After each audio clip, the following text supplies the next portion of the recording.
Hey guys, Eric Aniali again. Good morning to you. And today I'm just putting together a little video. I was putting axle bearings in the Jeep, and then whenever I had the hood open, I seen that it did have, in 2011, Chrysler went back on these Jeeps. They went from a regular coil on plug. It had 6 individual coils.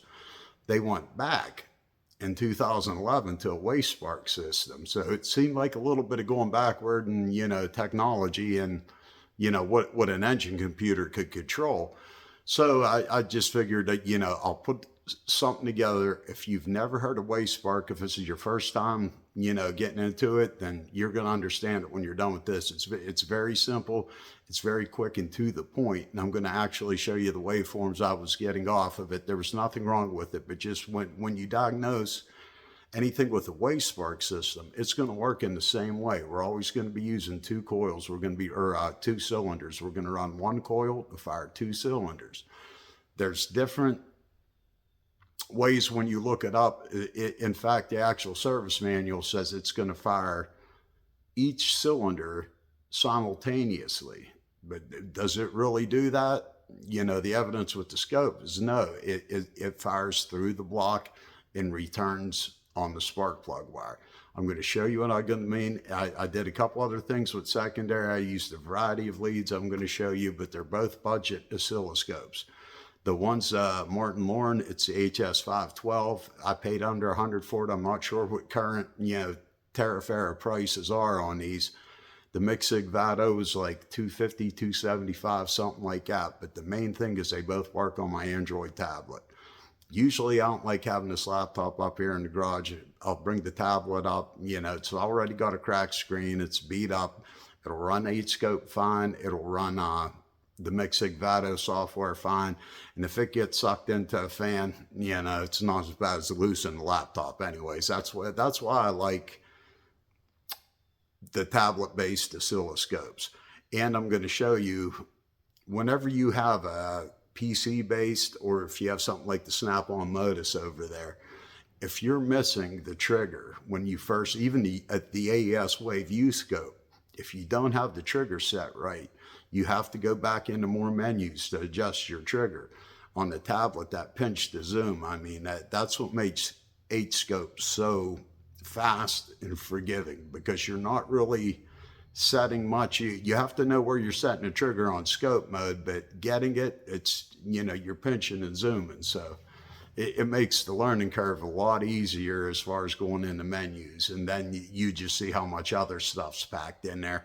So and then you start playing with that. But I'm going to show you a couple of things I've picked up, a couple of things I've put together. But first, I'm going to just go over how a waste spark system works. Then we're going to get to things like secondary with the HT25, the HT25 COP lead, a Euro for secondary exhaust. I used a coin just on the alligator clip, and a relay. ReviFix uses a paddle probe with a relay. Very good results. Darren on Mechanic Mindset, he cut, I believe there's a capacitor inside of the relay. He cut, and it worked better. It had a better pickup. You can make any kind of pickup you want, to pick up secondary ignition. It's pretty easy on the COP. So I'm going to get right to it, guys, and you're going to understand this. It's easy. Okay, guys, the diagram's sometimes easier to understand with a little bit of visual, but on here, I drew the primary winding and the secondary winding. We're not too concerned about the primary, other than it did build up a magnetic field. It collapsed. We got a spark. So as the spark travels down, it's going to go to the first cylinder, going from negative towards positive polarity. That's what's considered normal polarity for a spark plug. It's going to jump the gap, and it's going to go through the head or the block. In this case, we have a V6. It's going to be the block. 4 cylinders, usually goes through the head. Once it comes out of the block, it has to travel through the ground strap and fire towards the positive electrode. Now, this takes a little bit more energy, but that's been factored in by the engineers into the output of the coil. But when this exhaust valve is open, that is what's called the wasted spark. 360 degrees of crankshaft rotation later, this exhaust valve is going to be open, this one is going to be closed, and this cylinder is going to fire. In the case with the open exhaust valve, whichever cylinder has the open exhaust valve, that's considered the wasted spark. This spark serves no purpose.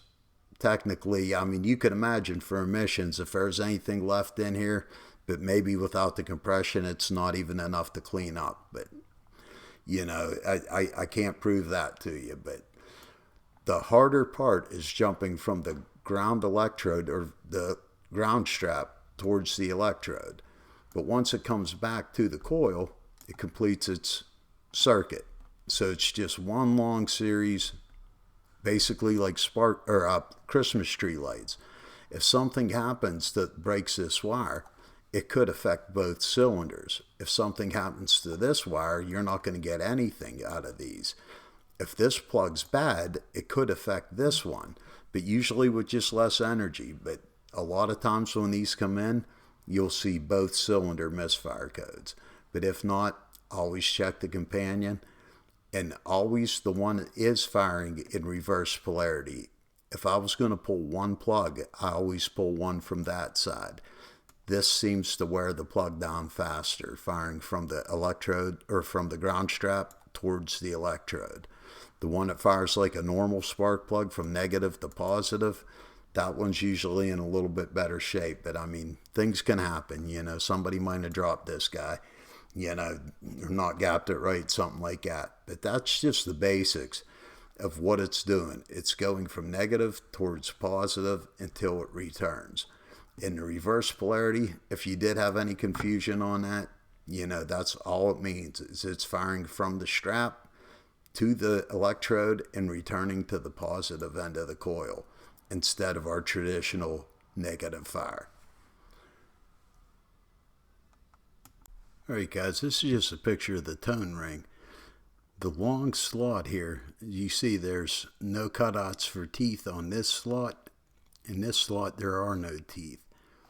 Being this engine fires every revolution of this wheel, all it needs for the crankshaft position sensor is to see one of these gaps. And it knows where it's at. It knows which pairs of cylinders to fire. It could run just on this crank position sensor. It needs the camshaft position sensor to actually control the fuel injection. It could go into default strategy, but it'll still run. You won't have fuel control, and a lot of the timing control won't be available in real time. But, you know, it's going to get you home. It's fewer moving parts, fewer sensor inputs, and fewer computer drivers. So it's an economical system, but it's also very rugged. So that's one reason, you know, possibly Jeep went back from this when you see a lot of other auto manufacturers going from waste spark to single coils, you know, one for each cylinder. But, you know, hey, it works good. All right, this is just a little diagram to show you when number 1 is on compression, number 4 is going to be on exhaust. Number 1 is going to be firing with normal polarity. Now when we look, number 1 is on exhaust, number 4 is on its power stroke. But number 1 is still in normal polarity, number 4 is still in reverse polarity. All this means is every time number 4 fires, it's going to come from the ground strap to the electrode to ignite the fuel mixture. Whichever one is on the waste spark has nothing to do with the polarity. It's just the direction that the plug is clearing the gap. All right, this is just a little chart showing the companion cylinders on this Jeep 3.7. 1 and 4, 6 and 3, 5 and 2. Whenever 1's on compression, 4's on exhaust. When 4's on compression, 1's on exhaust. Same thing for all 3 pairs. And this is just showing where they're at on the engine. You could see how they time the crank and where the pairs are to keep the engine running as smooth as they can. Right, and there definitely is different kinds of coils out there for waste spark. This would be a 4-cylinder waste spark or 1/2 of a V8. Whenever they do them in a V8, you could have each bank on its own coil pack. Or a 4-cylinder could run off a coil like this. You're going to see them in different shapes and different sizes. This is what we're looking at today. This is a pencil style coil over plug, whatever you want to call it. But the easiest way I find to look at waste spark is you always have to have a send and a return. The spark's going to go the normal polarity this way. It has to come back. Whenever we measure on this, anywhere from where it comes back into the return, it's going to be an inverted waveform. It's going to be upside down compared to this one. Same thing with these types of coils. It's going to need a send. It's going to have to go through the block, and it's going to return to the coil to complete the circuit of the secondary.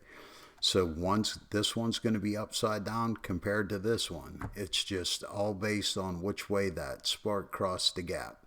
Did it go from electrode to ground strap or ground strap to electrode? One of them's going to be inverted, but a lot of scopes could deal with that by inverting it. There's a lot of different kinds of adapters you could use to see these in raster patterns, parade patterns. But with Hscope and 2 channels, we could look at this and this at the same time. So if we had a problem in each coil, we might have to move our rig 3 times, but we're going to check 3 coils. And you can measure them, and you could find a weak one or, something going wrong. All right, guys, now we sat through that. Now we're going to get to the fun part, using the scope to prove everything like that. That's what I do. I like taking a lot of notes, and I like going back with a scope. And if there's something I don't understand, it's usually on me. It's not the scope's fault, So you just got to do the work, make things jive, and then take a look, make sure you can prove what you're looking at. Now we're going to do that with the scope. I use the Hs512, and I use the Micsig Vato. I use a bunch of different secondary pickups. The HT25, I mean, a lot of people dread using that. I've found a couple good things about using it with Hscope, and if you stick around to the end, I'll show you a couple tricks on using it that make using it very reliable and, a very good diagnostic tool. In fact, I use 2 HT25s, the paddle for the coil over plug, and I use the HT25 that goes over the spark plug wire at the same time. No connection issues, and there's a reason why I'll share with you at the end. And I didn't come up with it, I'm just sharing it. So I'm going to show you a couple tips and tricks just on setup. I'm not going to go through the whole thing. I figure as long as you're here, get the most value out of your time. We're going to skip to the good parts. I'm going to just show you different ways I picked up different signals and prove what we just saw. All right, guys, right to it. So you guys, both of these are budget scopes. This is the Micsig Vato. This is the Martin Lorens. It's the Hs512. It's a really good scope, really easy to use it's a lot easier to use if you're starting out. This is very forgiving. This, with voltage, this is more forgiving, but the software is a little bit glitchy. I hear Martin's working on getting Hscope to work with this. It's not that the software is glitchy. I mean, it'd be great to have Hscope control this. The software is good for this, but it leaves a lot of things to be desired. But it's still, it's pretty functionable, and it works on your Android tablet. That's the biggest thing, because we just want to run it right off this cheap old Samsung. So I'm going to run that. I have a couple different leads. This is a snap-on. This is a burn line analyzer. Oh, enhance. And it does a pretty good job on picking up coil over plugs. This is why I wanted to test this out. This is a waste spark system. There's 3 coils. This would be cylinder 1, and it's firing straight down in the cylinder 1, and the spark plug wire is coming back through the block and firing be cylinder 2 on its exhaust stroke. So it makes a continuous loop, firing the coil straight down into the plug. I mean, it could be reversed. This is a Dodge. I mean, you know what I mean? But the first thing I want to do, and the reason, with 2 channels, you could check out one. You could check out both of the the spark leaving the coil and the spark coming back to the coil. See, this goes right on top of the coil, and it'll pick up a signal. And this is a Rotkee, a C1. This is very cheap. It was under $10. You just clip it over the wire, and it picks up a secondary from the wire.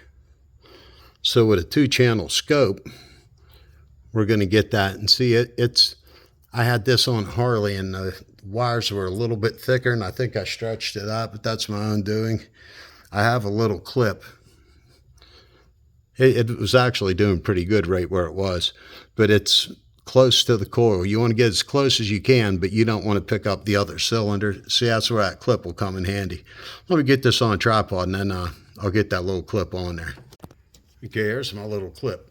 Just put it on anything. I was thinking a zip tie, anything like that, but if the metal was going to be an interference problem, then, you know, I was already thinking zip tie, but no such luck, or no such need, rather, which is a good thing. But I'm going to show you this. I didn't fire it up, but I'm going to show you. It's going to be cold, so, I mean, there's not really much that we're looking at. I'm just showing you a couple very economical leads that you could use on the scope. But a lot of times you tune in a video, somebody's already zoomed in, triggered in on the image. I'm going to just show you why the Hscope, I mean, it's very forgiving. This is, I mean, what you do every time. Naturally, when you start out, it's not going to be a perfect waveform. You're going to have to manipulate it a little bit. But I'll show you what I mean. I mean, you have to do it every time. Nobody's remembering these settings and not adjusting. Even on Snap-on Modus, the presets, you're going to have to adjust it, get you in the ballpark. I'll shut the light off so this comes in a little bit better. Then I'll go to the screen recorder for the cool stuff if we see anything neat.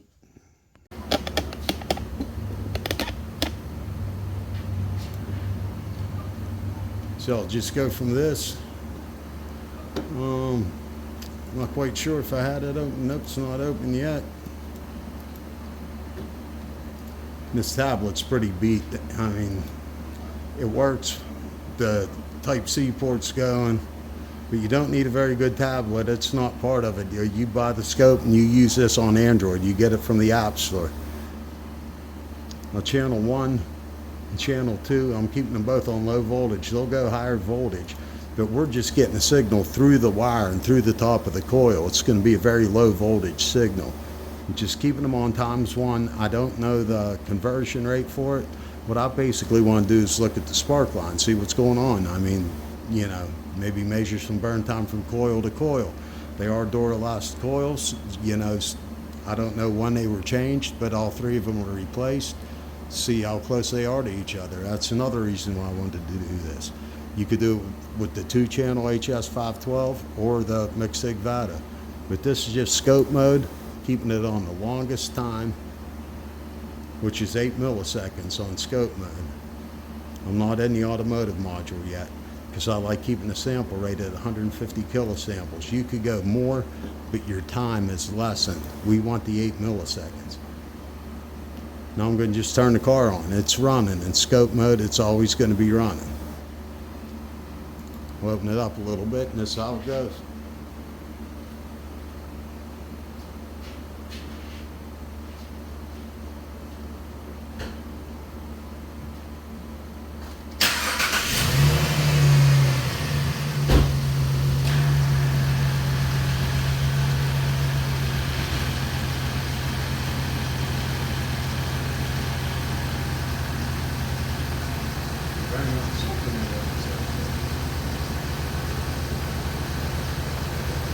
At any rate, this is what we got.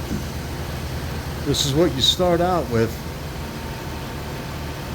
One's going over a spark plug wire and one's not, so there's a signal difference. Channel 1 you can't change the size of, so what we're going to want to do is increase channel 2 size. So you get it roughly the same, or hit the eyeball. The eyeball takes you right to that. Now you could set a trigger too on one of the channels. We got on channel 1. We'll go for a normalizing trigger.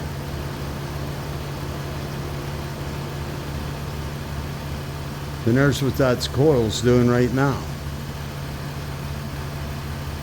This is the spark. on channel 1, we're on top of the coil.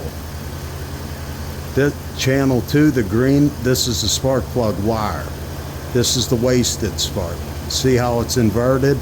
It's leaving the coil in this polarity and returning in this polarity. So you're basically getting 2 secondary ignitions at once. You can move them around. I mean, they seem to be running pretty close. Now what I do? See, it's that easy to get back to where you were.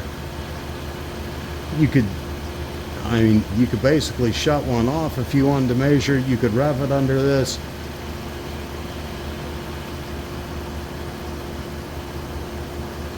Let's move channel 2 if we can't move 1. So you could invert that if you wanted to see them both the same way, but this would be the direction it's firing. Now you notice there's no spark line here. This is a burn line analyzer. This isn't a regular pickup probe. We're going to use the Handtech for that. But if you want to look at it under snap throttles, you could watch it live like this. Like I'll get in there and I'll hit the gas. You can see what's going to go down. But you could, you know, wherever you feel comfortable at, but basically keep it on the screen.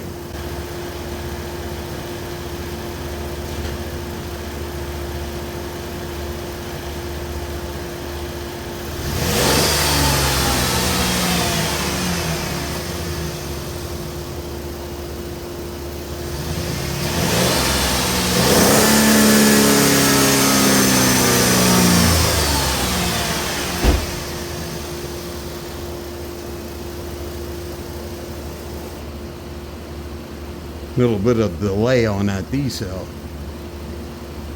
but that's on oscilloscope mode. The AC's on. Let me shut that off.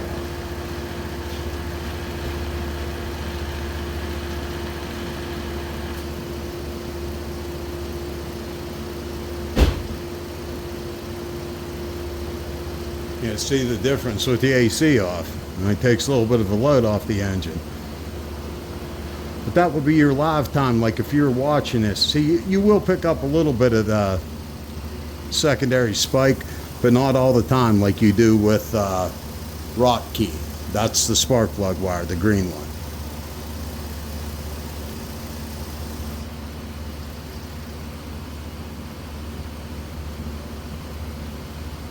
Well, you do get it pretty constant there. This is the burn line analyzer. So you're getting an oscillation. This would only be for this part. But I mean, you could see where if you're having problems, it's a little bit more accurate than zooming in. Not much. I mean, you're still seeing what's going on in there. You know, that's the whole time with the sparks flying. A little bit of a difference, but not much. Higher resolution possibly, but gets blocky over 150. Try 240 is for. See, it gets a little blocky.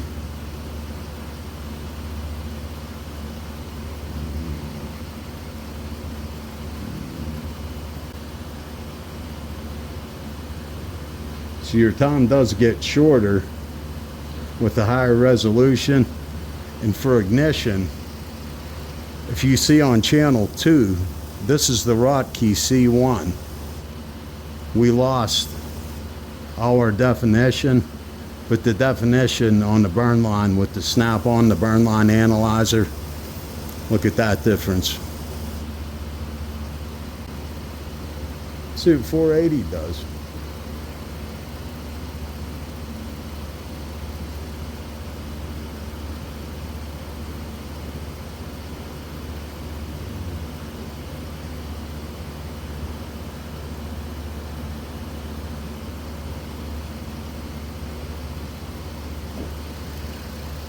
Wow, that's incredible.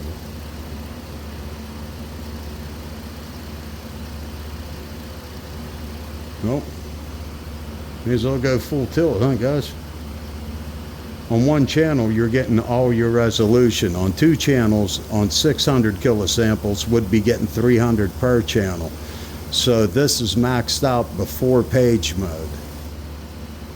You have to set the trigger again.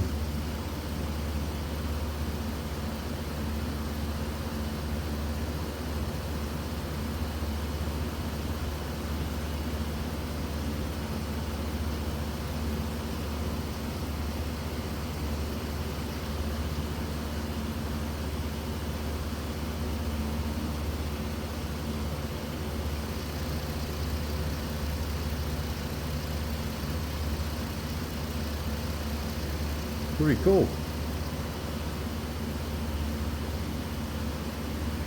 On secondary, you usually don't on that much definition.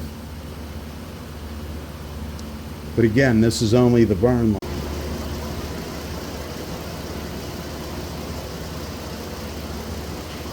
So you guys remember, this would be inverted. This one, this is what it would actually look like.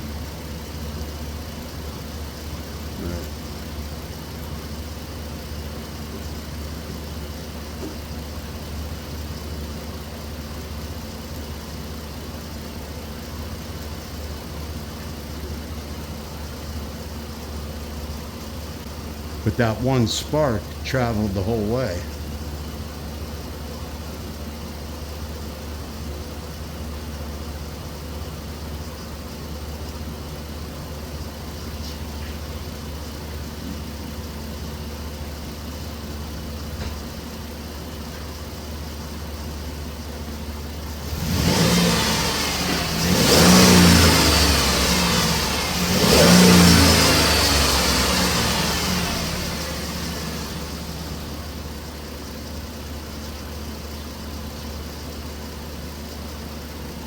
Alright, now what I'm going to do, now that I'm getting a good signal, is throw it on the scope mode, or automotive module.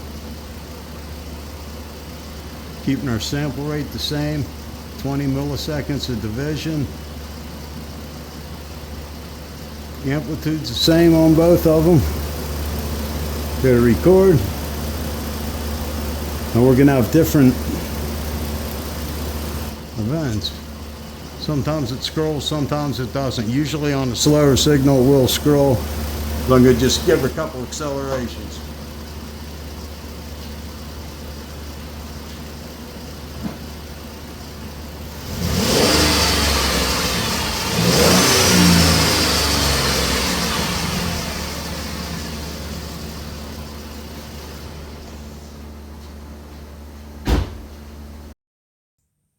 Okay guys, just take a look at the waveform.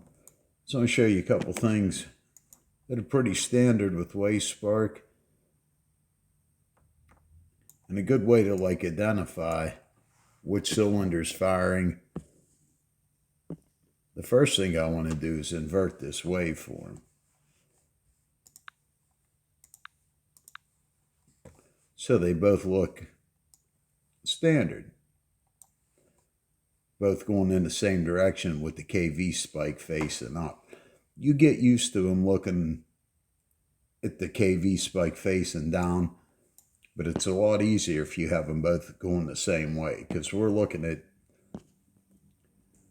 alternating compression strokes and exhaust strokes. One thing it's real easy to tell, when you see this line going down in a low KV, this is very low. It's easy for this to pull it back to the coil, but when we have a lot of energy left, it looks elevated. Look how much energy's left after it's burning. It's under compression and it's burning all the fuel, so it's taking more energy, and we have more to pull back down. That's what on the scope mode looks like this is flicking. This is what's going up and down when we look on scope mode. Right here, see how this is so low to the ground? And then here it's elevated. We're seeing this flick. It's pulling it down, but it has a lot more energy. So that's just to be expected, actually. Now, an easy way to find which one's firing, other than if this is elevated, is just look at the KV line. And look at the burn line also. We'll move one up just so we could see channel 2. Because as I say, this is a snap-on. It's a burn line analyzer. I am working on kind of a conversion rate for the kV, but it's not definite. With the Handtech, we have a little bit more of a predetermined scale. But the cylinder that fires is always going to have a higher kV.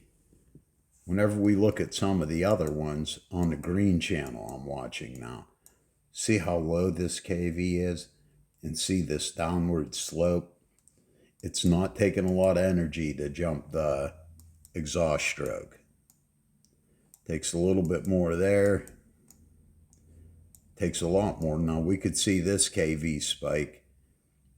Channel 1 isn't going to change much, because the best way I could put this is channel 1 is always going to either see enough energy to fire itself or this cylinder number 4. Channel 2 is only going to see enough to fire and enough. So this is always going to pass this.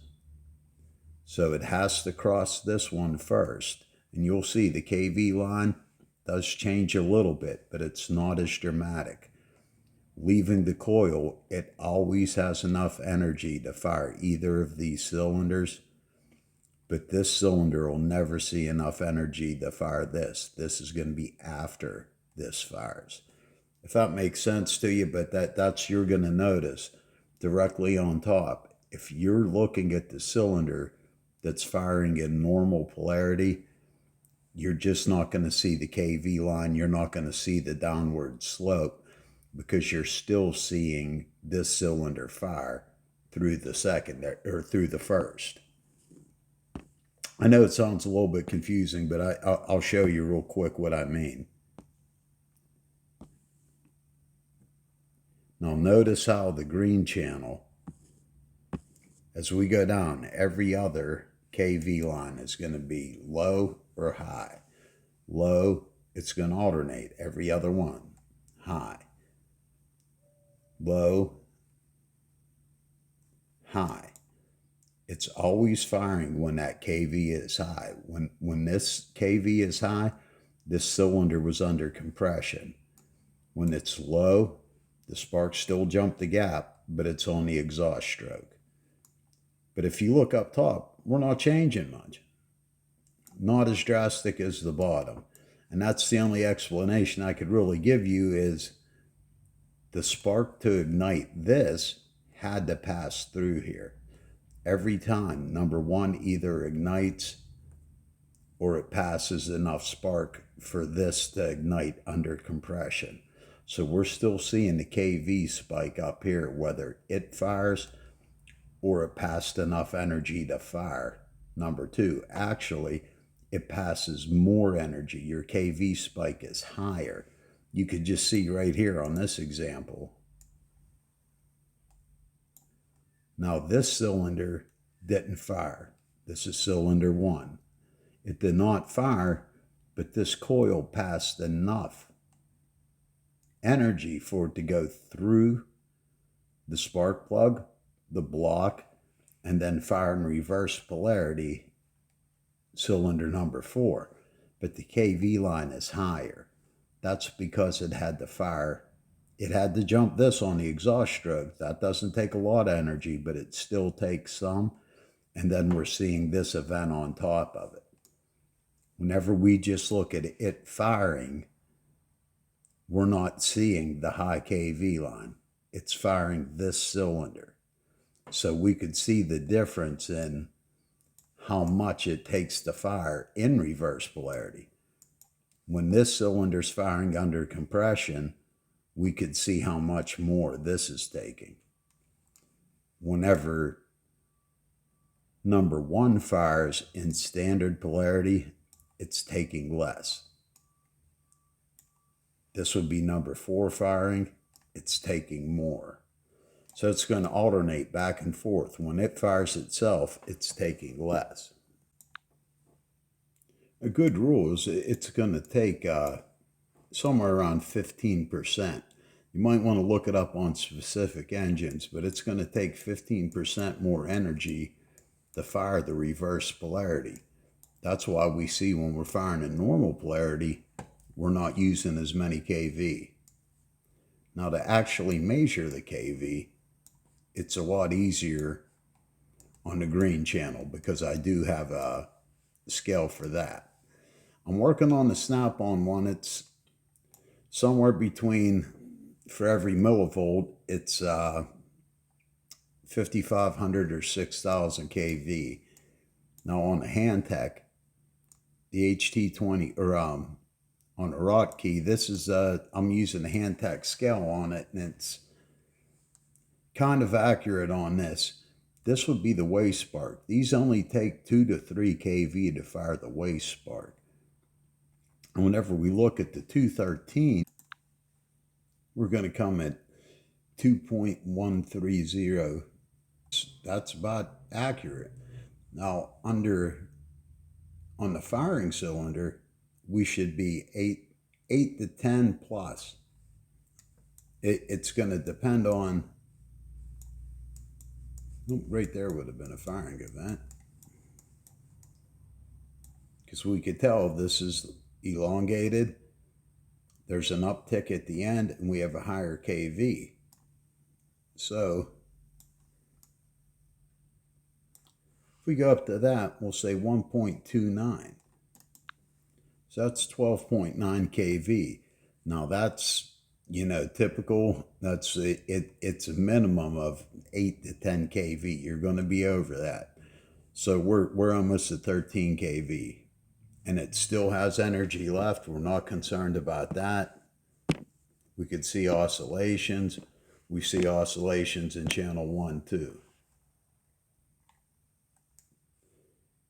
Now, you could see from further out which one's firing just from the low kV lines. Which cylinder is firing, which cylinder isn't. We could see this one's firing. This is the wasted spark. This one's firing. This is the wasted spark, and so on. It's a little bit harder to tell on channel 1. Even if we move the cursor up like we had it,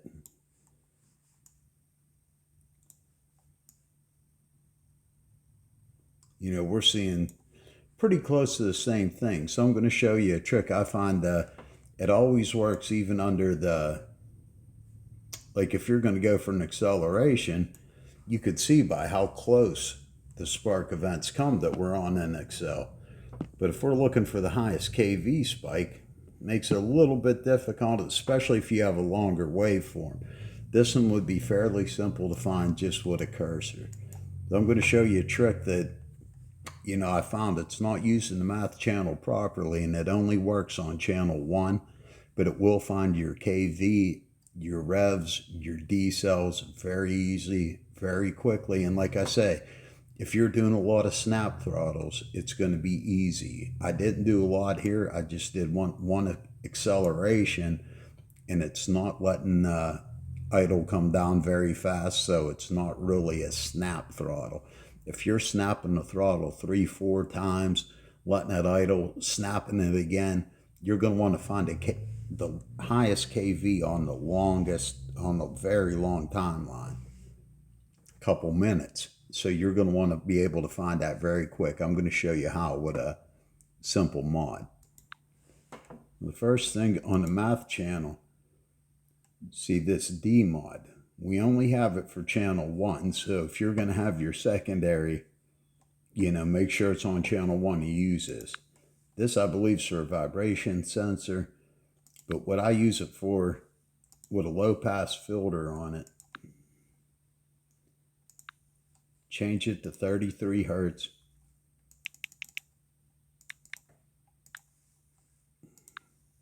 And it's going to look like compression towers from a pulse sensor. Let's move it down where you could see it. Now you could see even from back here, you could see your acceleration up here. But see this noise as we move? it makes it very hard to find the highest kV.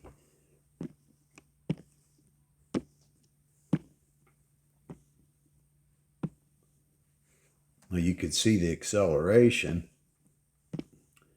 and as you get closer, works almost like a bar graph where you could find your highest kV. You could put a ruler down and just see if anything tops that. Yes, something does. Back at idle here, something took more energy than a snap throttle did.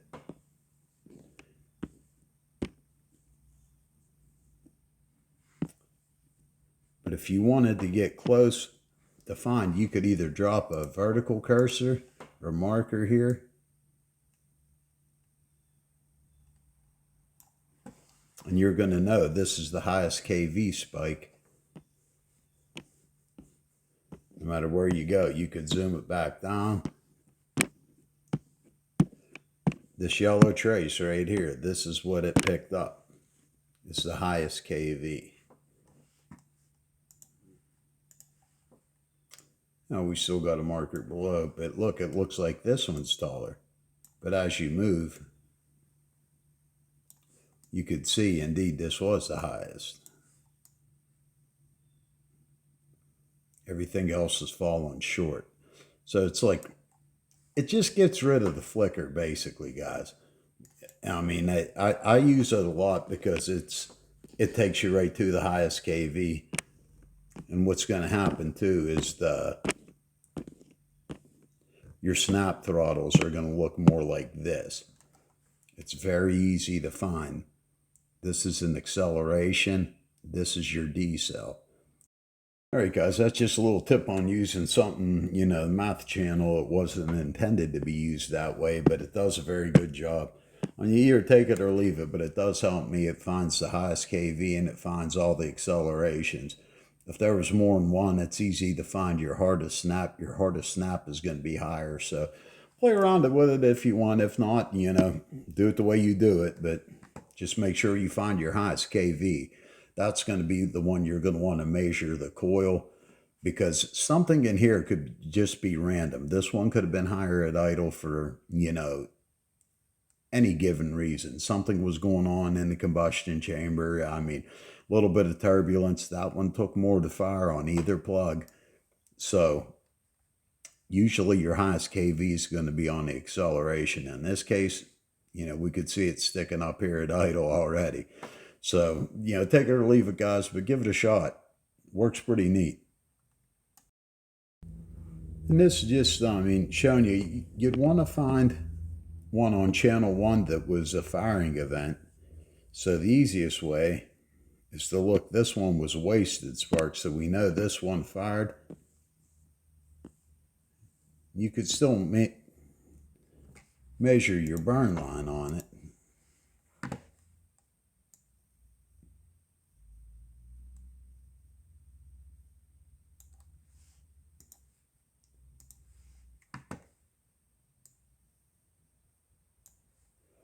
.15 milliseconds.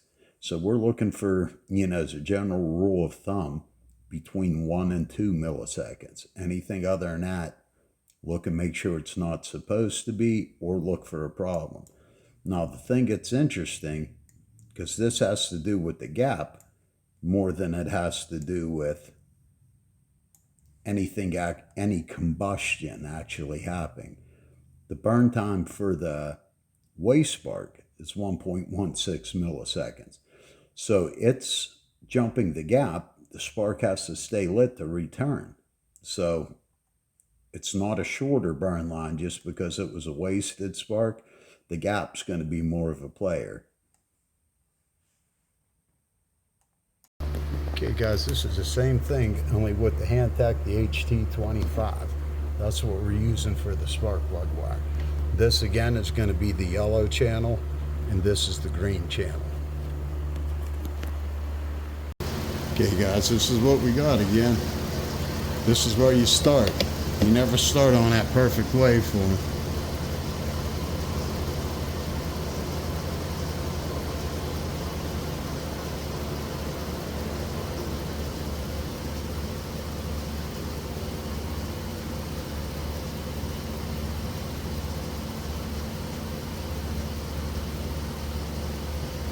You know, remember the green's Rotkee and yellow's the snap-on. We double check the scope, make sure. Yes, the yellow channel is the snap-on.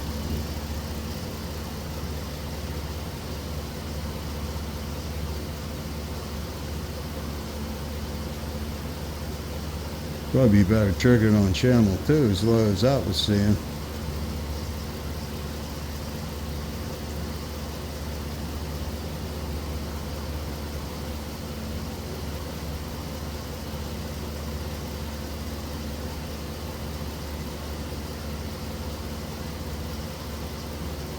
Should be on channel 2 normal. I think we got something there. There we go. See, it's a little bit of playing around, but being it's touchscreen, I mean, it's still very, you know, accessible. See, now we're seeing more of a KV with the hand tech. We're seeing a higher KV spike.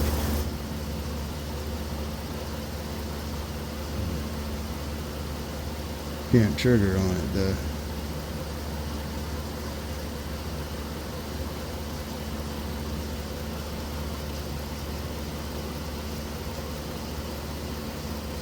Not bad. Now we're going to see if the hand tech benefits. We'll shut channel 1 off. We'll shut the snap-on off.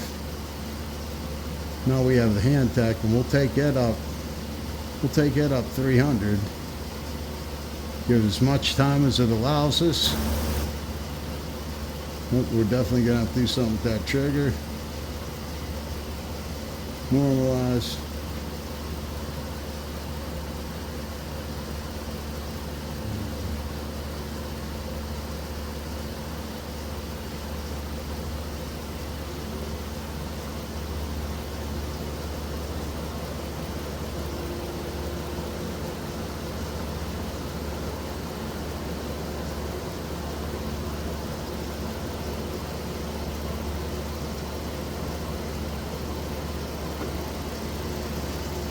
Pretty good for the hand tech.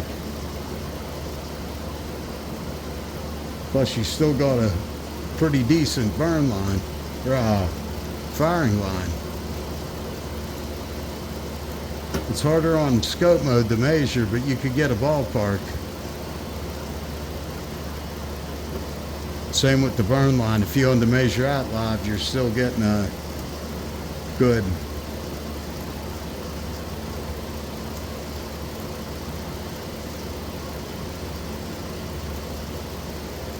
1.28 milliseconds. I mean, that's, you know, under the general rule of thumb, like 1 to 2 milliseconds. We're, you know, almost in the middle of that. So just quick checks like that, even though you're doing this just to check out your equipment, you're actually, you know, getting a little bit of insight on the engine while you're at it.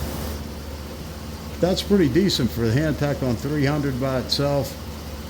We'll go to 480, just see what it does. Let's go to our trigger again.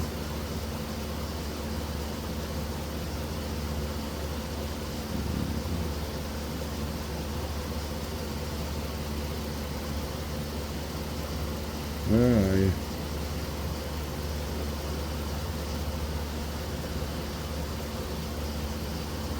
So you're starting to get blocky, but for the hand tech, that's pretty impressive. A little bit more definition than the Rotkee, but tell you the truth, on the Rotkee, it picks up more sometimes than this does. Sometimes this will refuse to get a signal that's usable, and a Rotkee will. So it's, but still, both sensors are under 30 bucks. I mean, it's always good to have a backup. That's almost good enough. If we went to live, we'll move this to channel 1.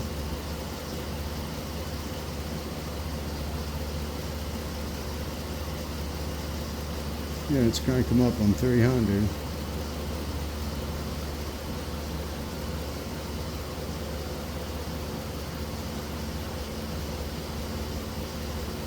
It's hanging in there. Demands that snap-on burn line sweep.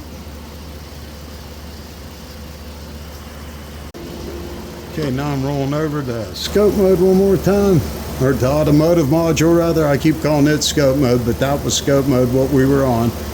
You keep at 300.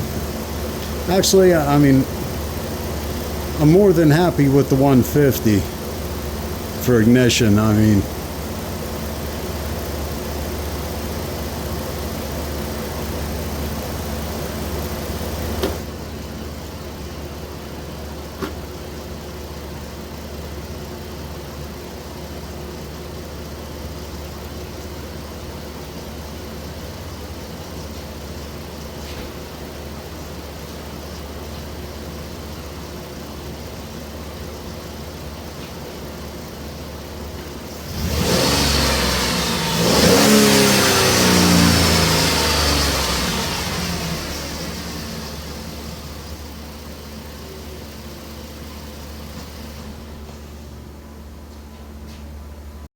guys, this is still the snap-on burn line analyzer. This is the Antec HT25.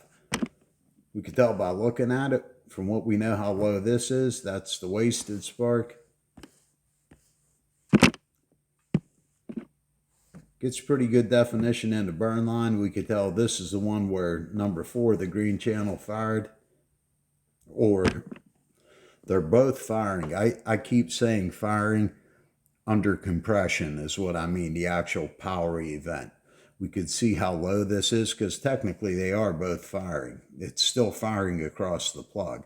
This is the one under compression and actually making the power with both valves closed. Now the next one, the kV spike, should be higher on cylinder number 4, the green channel. See, it fired. Still pretty good definition. I mean, is much on this resolution. I mean, it and snap-on look pretty good together.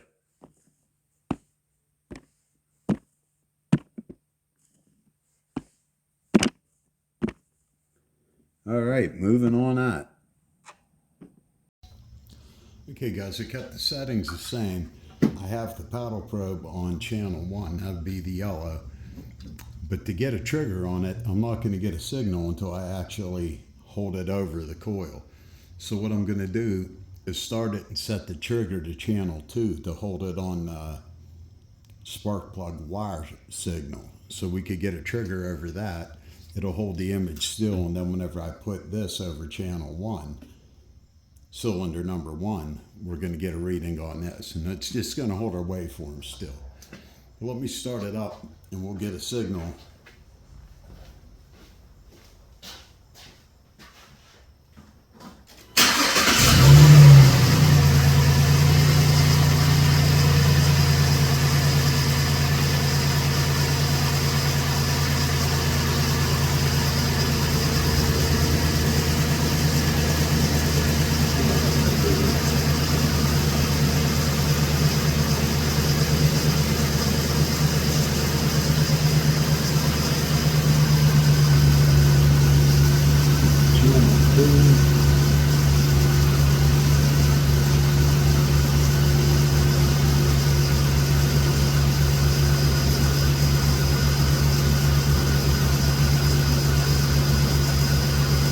Remember, you can see this moving back and forth. This is the waste spark. One of these is firing on exhaust and one is firing under compression.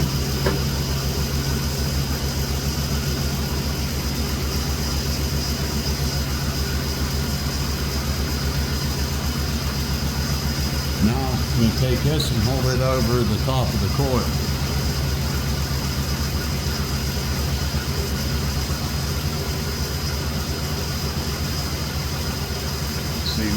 Channel 1 needs inverted.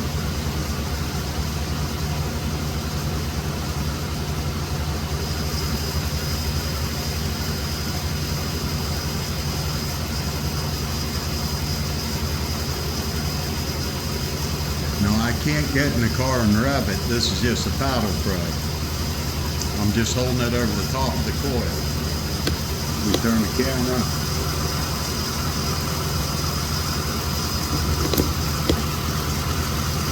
unzoom it there.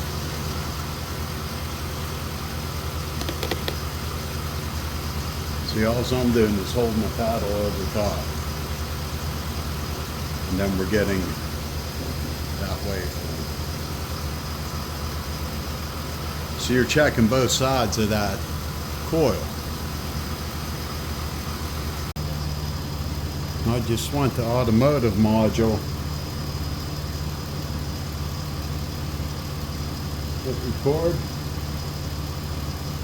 Hit start. And then I'm just going to go over, remove the camera here, with the paddle probe and put it over top.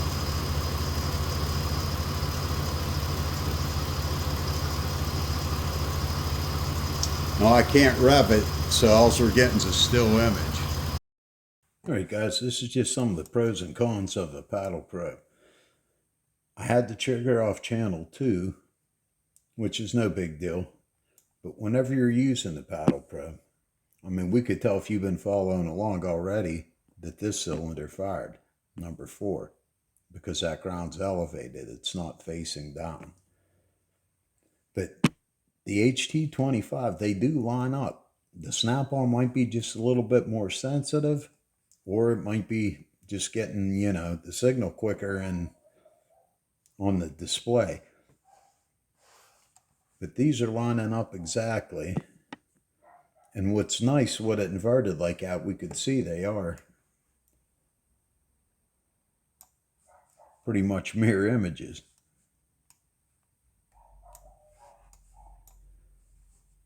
Now, on a paddle probe, if you move it, you're going to get a bad. It's going to look like a misfire. So you got to know when you have the probe steady and you hold it steady.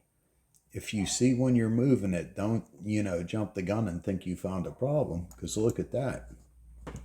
Looks like that coil didn't fire at all. But that was me moving the probe. Whenever you get, when you know you're holding it still, it's no different than analyzing any other waveform. We could tell that that's high. We can measure the kV. But one thing about the paddle probe, this is more in spec. This is still the one clamped over the wire. This is still within the spec. This, I mean, I doubt it's taking 28 kV. Firing in reverse polarity takes more. That's what we kind of looked at with the other pickups. We were seeing that. But with the paddle probe, you know, in its, when you're dealing with budget equipment, you got to kind of get your own scales. You got to modify scales, but you have to have something to go off of. That's why you check known good that's running. And if you're within spec, that gives you a little bit, it's a little bit broad, but it's something to hone in on. All right, guys, this is just some of the pros and cons of a paddle probe. I had the trigger off channel 2, which is no big deal. But whenever you're using the paddle probe, I mean, we could tell if you've been following along already that this cylinder fired, number 4, because that ground's elevated. It's not facing down. But the Hscope, they do line up. The snap-on might be just a little bit more sensitive, or it might be just getting, you know, the signal quicker and on the display. But these are lining up exactly. And what's nice, what it inverted like that, we could see they are pretty much mirror images.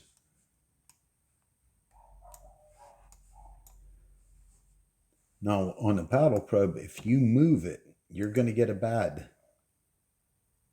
It's going to look like a misfire. So you got to know when you have the probe steady and you hold it steady.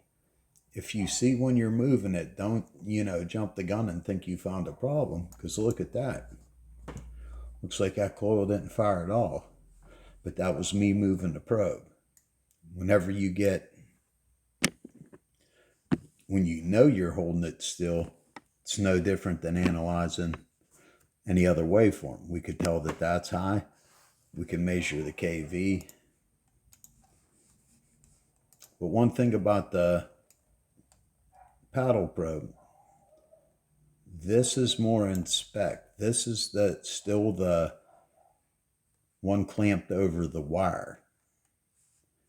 This is still within the spec. This, I mean, I doubt it's taking 28 kV. Firing in reverse polarity takes more.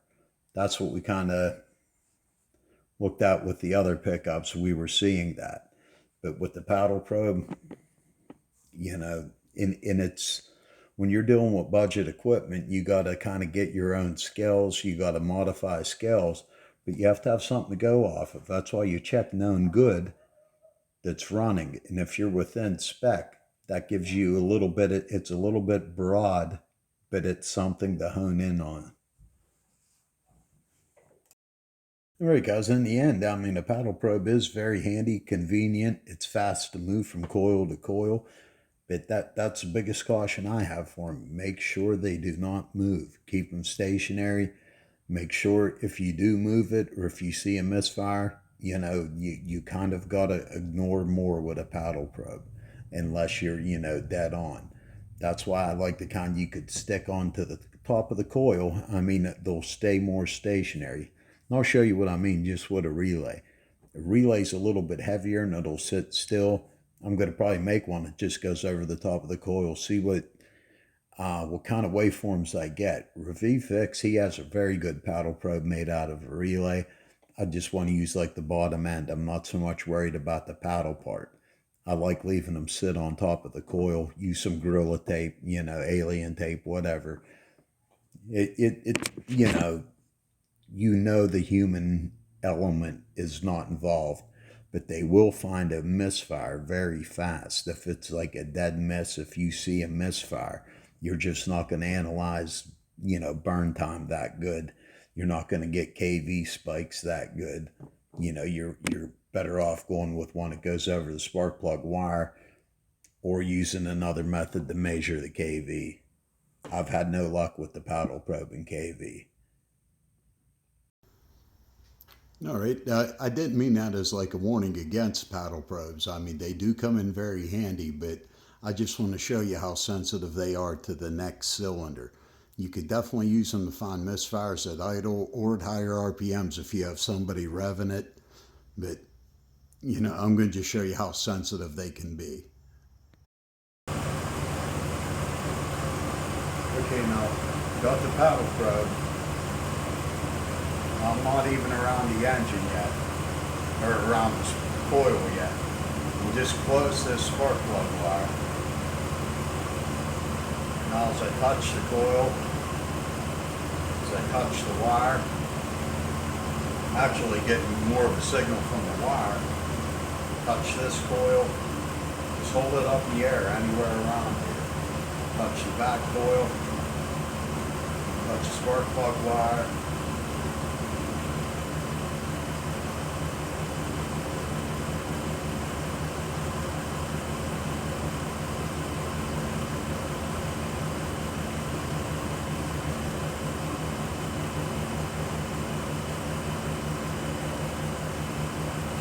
So they do have their purpose. If you're looking for a misfire, you can get the ignition waveforms very fast.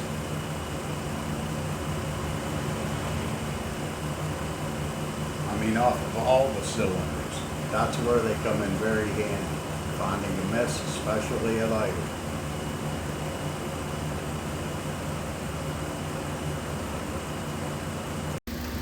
Okay guys, I'm going to just show you what I mean. If you see this waveform here, all I have is an alligator clip going to a relay, sitting on top of the coil. It'll make it stationary. So when you go to Automotive module,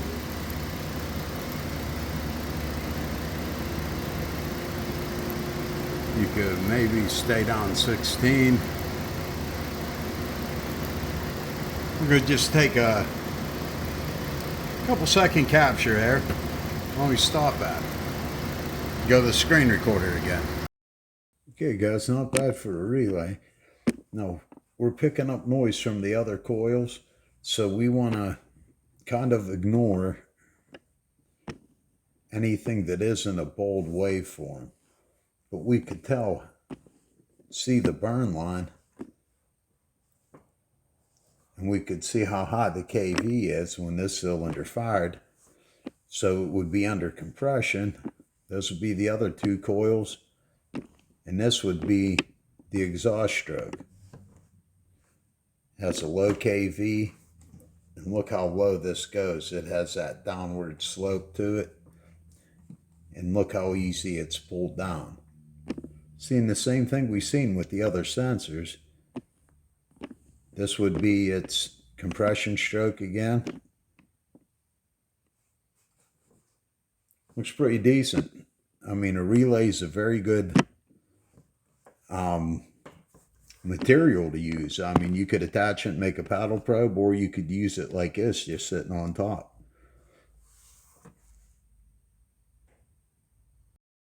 You could use a couple different things. You could use coils of wire over the spark plug wire.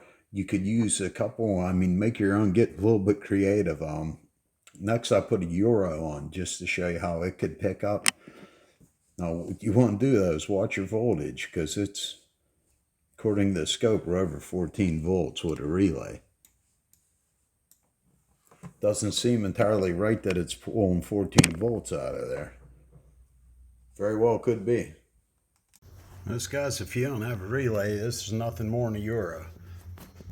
I have a quarter handy, but you know, it's the first time I ever got to use a Euro. I just start it up and see how it goes.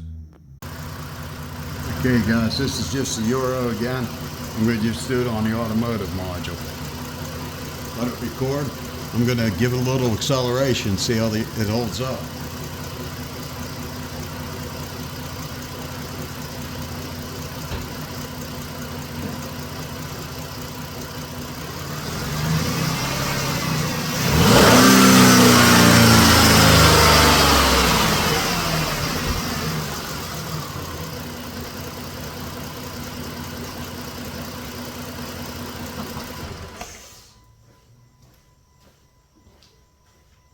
All right. Okay guys, the Euro picked up pretty good.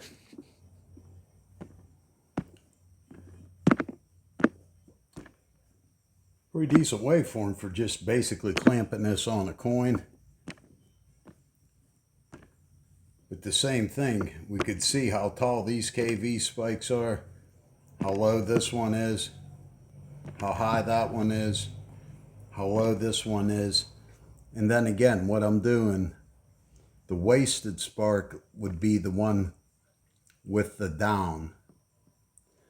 These are traces of the spark plug wires close to our lead, but the ones with the down are going to alternate between high kV spikes and low kV spikes firing on the exhaust. You can see the difference in the waveform when they fire on the intake or when they fire under compression. Now we'll go to where we accelerated and see if it held up. Yeah, we're losing that. Well, it's not bad definition, actually. I mean, for a coin. This will be the wasted spark.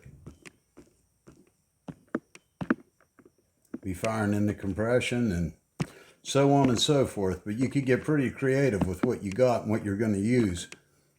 But with the paddle probe, you do get a, pretty good waveform. But whenever you move, your kV line moves. So you want to keep it as stationary as possible, or something like this, just sitting right on top of the coil. Rotkee makes, I believe it's an L1. It's the same thing as the one that goes over the spark plug wire, only you just tape it to the top of the coil. You'll get a little bit better results stationary. And it's pretty good detail, actually, for a coin.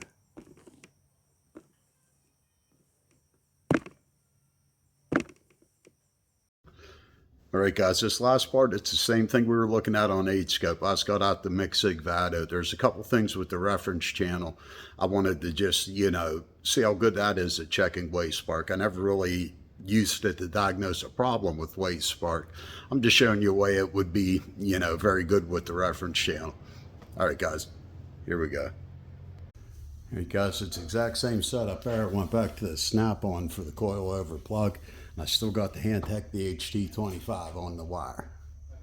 All right, guys, just turned the key, literally no setup. I changed the names of them. I didn't touch the voltage. You could change the time frames, but that's actually live there.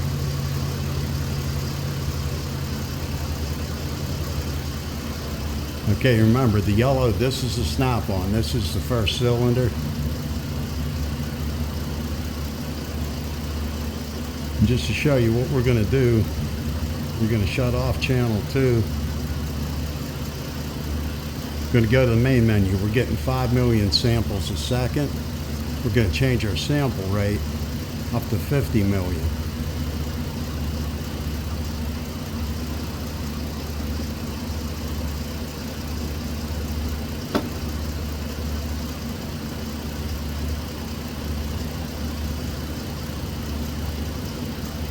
And you could say what you want about 8-bit, but you're not going to get a better secondary than that.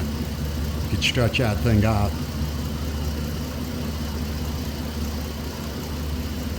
How long that is, it's not even getting blocky. We're still in the spark line.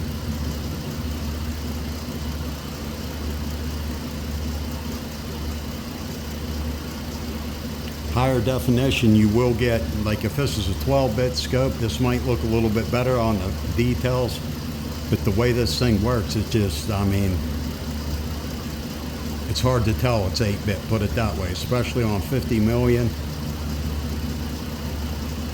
And something like this, if you know one cylinder's misfiring, you could literally walk away from this scope.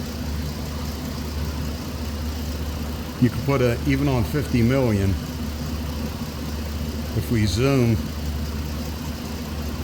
oh, wrong way.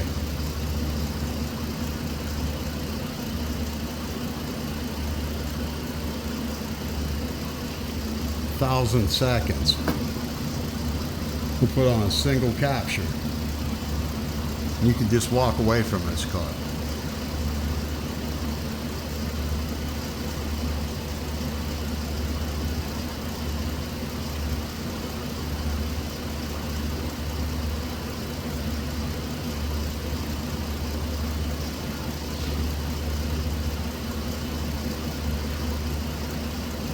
You could accelerate, you could snap throttle, you could hold it to a certain RPM. And we've only got one line of data. This will keep going until it fills the screen up and shut off. Okay, what I'm doing, I'm saving this as a WAV file and a CSV. I'm going to save it to R1 and see it saved. So I should be able to pull channel 1 up as R1. Now for channel 2, I'm going to switch it to channel 2. I'm going to save R2. And that's this. I'm going to change the name of that to wire.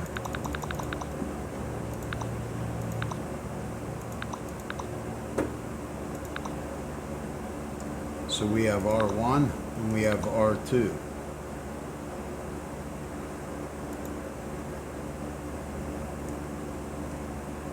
Now anytime we want to call these up,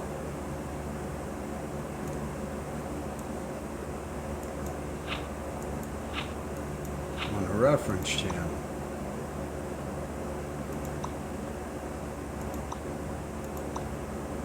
I'm actually making it smaller. You want to keep these settings roughly the same. Now we're going to move the coils to cylinder 2. You could actually shut 1 and 2 off, but I'm just going to move the spark plug wires. I'm not moving the spark plug wires to the test leads. That's what I'm moving. Sorry about that. You know what I mean. Putting the Handtech HT25, then moving the snap on to the second coil.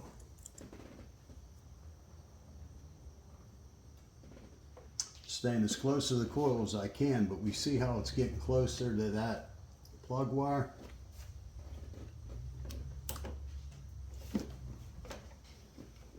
This is still close to another plug wire, but the closer you are to another wire, the more this is going to pick up. Now we're going to switch back over to the scope. Alright guys, and you could see with it running on the other coil, we have the reference for 1 and 2. So all you have to do is basically overlay it.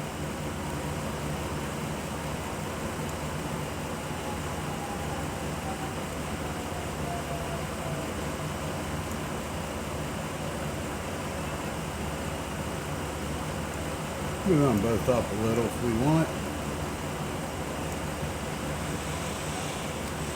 But now when you change the time base, it's only changing it on one. You have to click back on what you want to change it on. You could see they're pretty close to the same and even.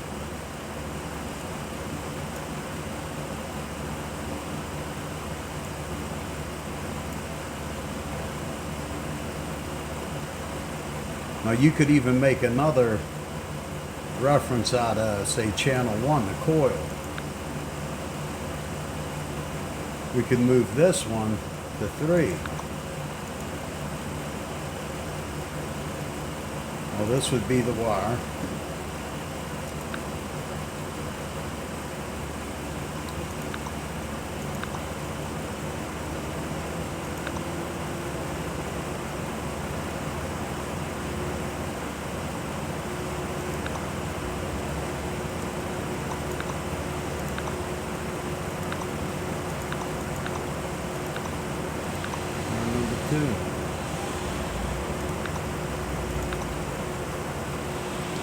Save, and then we have wire number 2 in our catalog.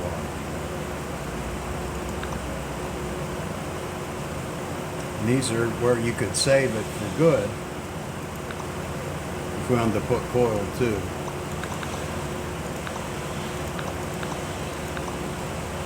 Oh, this is wire 2, I'm sorry.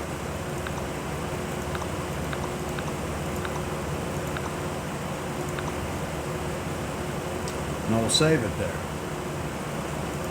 Same thing again, if you want to go coil 1, click on coil. Go channel 4.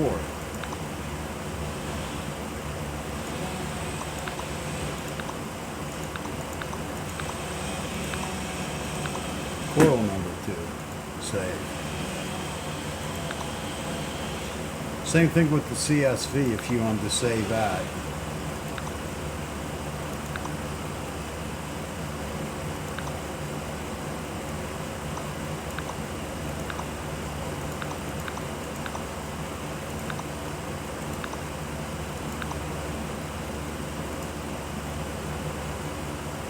And then it's the same thing. If you go to the reference channel, which one you pick up and which one you load.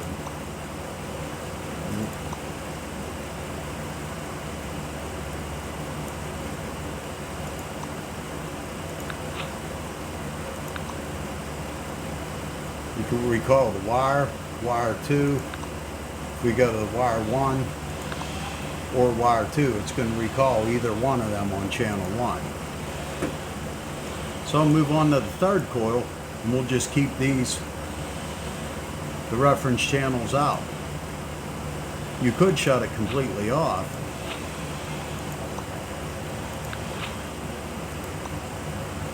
Shut both the reference off. Now I'll stop the scope, and we're going to just switch the leads again.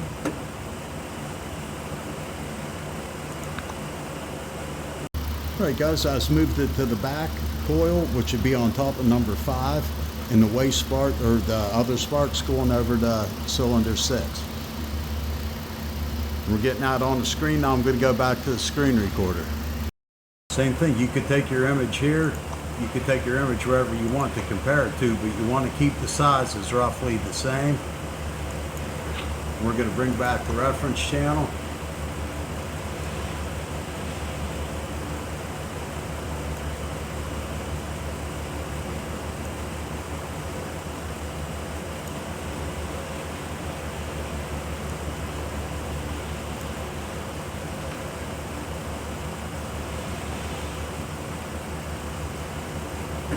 Not all of them, looks like that one's burning a little bit longer.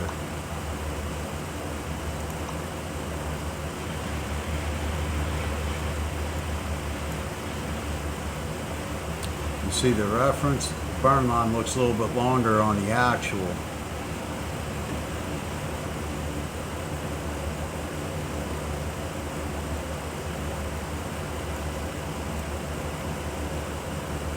Now on the reference,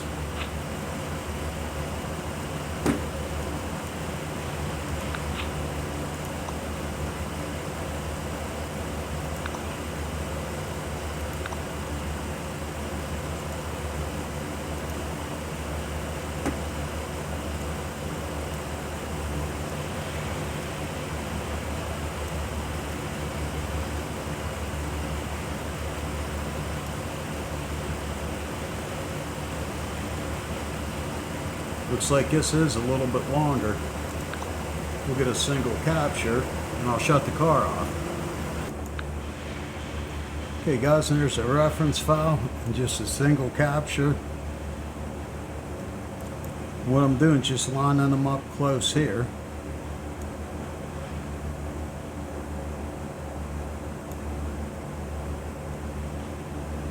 We could see the burn line is a little bit longer on that last coil. Same here. We could see the burn line's a little bit longer on this coil here.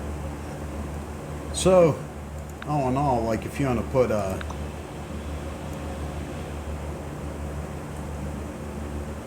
so right there's where the fire goes out. A little bit premature compared to, or a little bit longer than both of our reference. You can measure your burn time of both while you're up here. It's 1.5 milliseconds. So that's pretty good for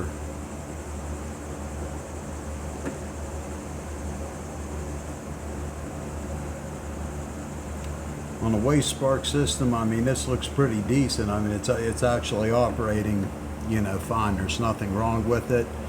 But if you found one coil, or if you found one, you'd be able to tell whether it was the wire or the coil. Could be just a bigger spark plug gap on one of these. It's going to make that coil, it's going to jump it every time. If one gap is bigger, both of these are going to look bigger because it's the same spark going round and round. So if one gap's bigger, you're going to see it, but you're also going to see it on both waveforms.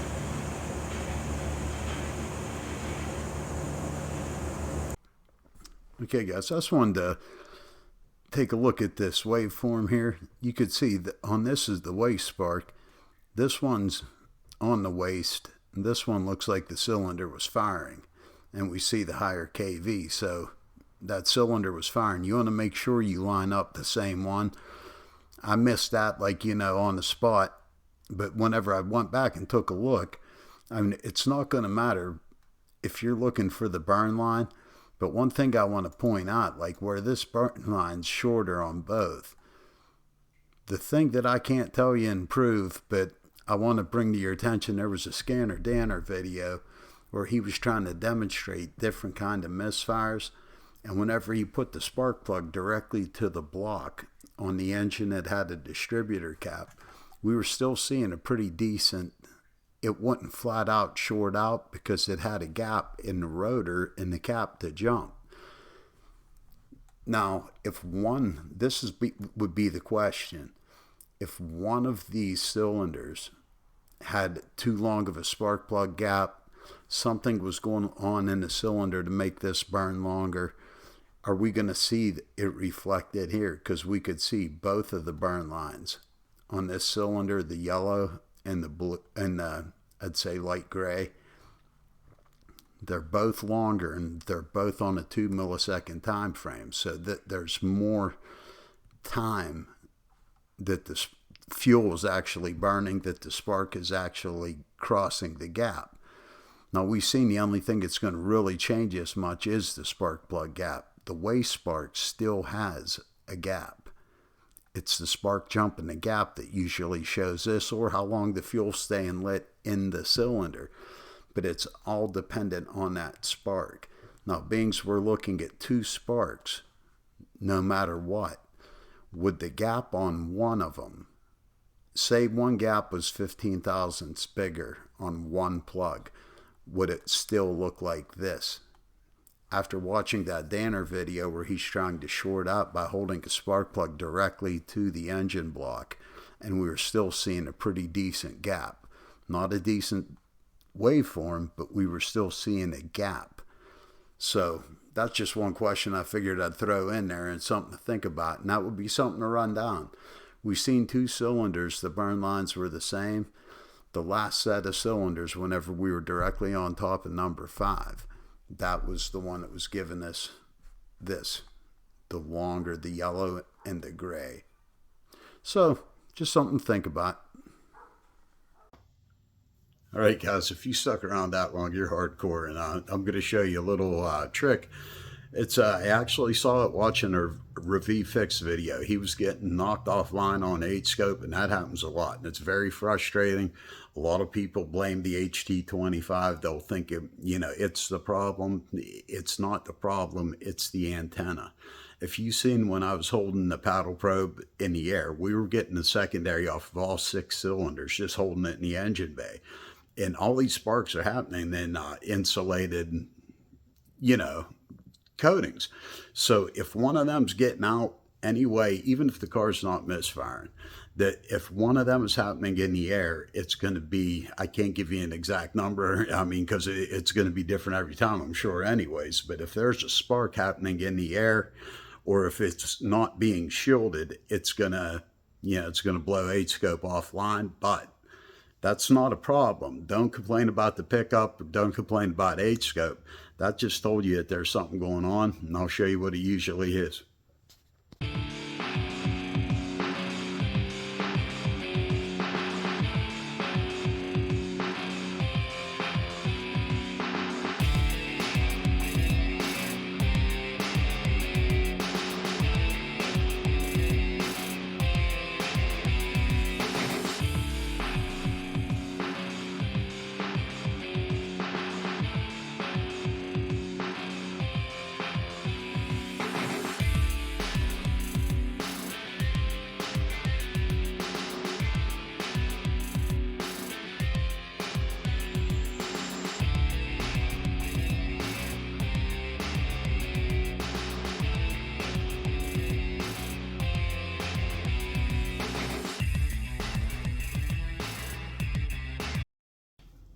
All right, guys, all these plugs have the same thing in common. They were all knocking Hscope offline. And ever since I saw the Review Fix video, I've been, saving whatever one's been knocking me off. This is the one we're just watching. I hope them carbon tracks show up. This one's pretty bad. It doesn't take a lot. That's the misfire we were just watching. Some are very faint compared to that, but they all cause a spark that goes into the open air where it's not insulated, it's not covered. This one you could see going up the side. They all got something going on. That one's starting to climb up the side on the Bosch, but every time I got knocked off, it's been like 2 spark plug wires so far. Just following the wire with a grounded test light, you'll see the spark jump to it. That's a situation that might be only setting misfire codes in the rain. You might be able to pick up in the engine bay. So everything gets kind of a downside. Don't always, complain about it. Use it as a diagnostic tip. If you get knocked off Hscope, especially with an HT25 or any paddle probe, find a misfire. Then it'll work great. All right, guys, thanks a lot for sticking around watching that. It's a very fun video to make, and it was just basically, looking something up and then playing with the scopes, getting more familiar with them. Now, the Micsig Vato, I mean, it has its ups and downs, but that reference channel, that's something I'm not very familiar with. I haven't used very much, couple injectors, and maybe ignition once or twice, but saving the reference format, that's a very good, feature of it. Every scope could get these signals that we got. So it doesn't matter what kind of scope you got.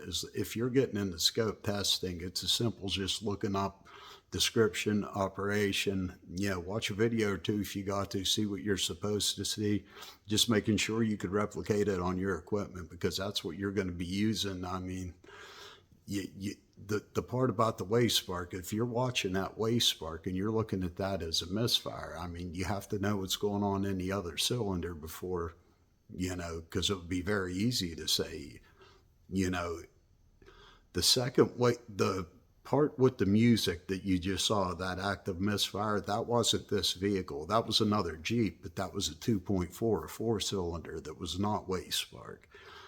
Do you see how it rounds off when it's misfiring?